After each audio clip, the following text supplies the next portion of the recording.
បាទសួស្តីបងប្អូនយើងទាំងអស់គ្នាបាទស្វាគមន៍មកកាន់ Channel បាទ Chan YT ទៀតហើយបាទថ្ងៃនេះបាទយើងមកប្រាប់ពីវិធីសាស្ត្របាទនៅក្នុងការបាទមើល history បាទ Facebook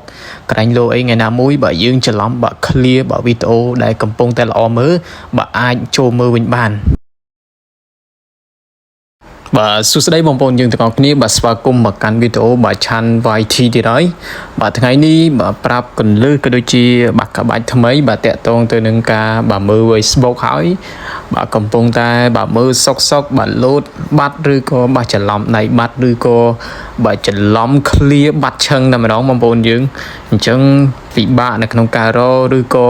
បាទចង់រកអាវីដេអូនឹងសាមីបាទអូខេបាទអាចរកឃើញបាន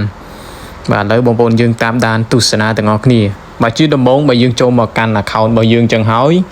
បាទបន្ទាប់មកបើយើងចូលមកកាន់បាទ reel នេះមកបាទនេះ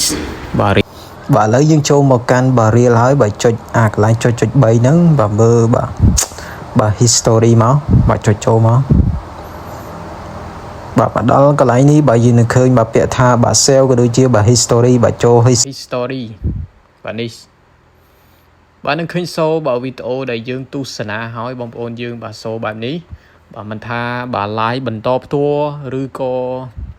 បាទវីដេអូជារឿងបាទវីដេអូជា blog ឬក៏វីដេអូអីទេបាទបាល់អីទេគឺបាទអាចមើលបានទាំងអស់គឺជាសិតតែជាវីដេអូ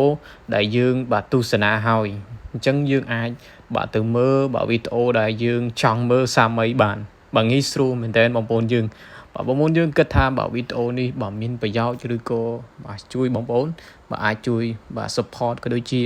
បាទ subscribe channel ម្នាក់មួយផងបាទជួបគ្នាបាទនៅវីដេអូក្រោយទៀតបាទតាក់ទងនឹងអ្វីដែលថ្មីទៀតអរគុណច្រើន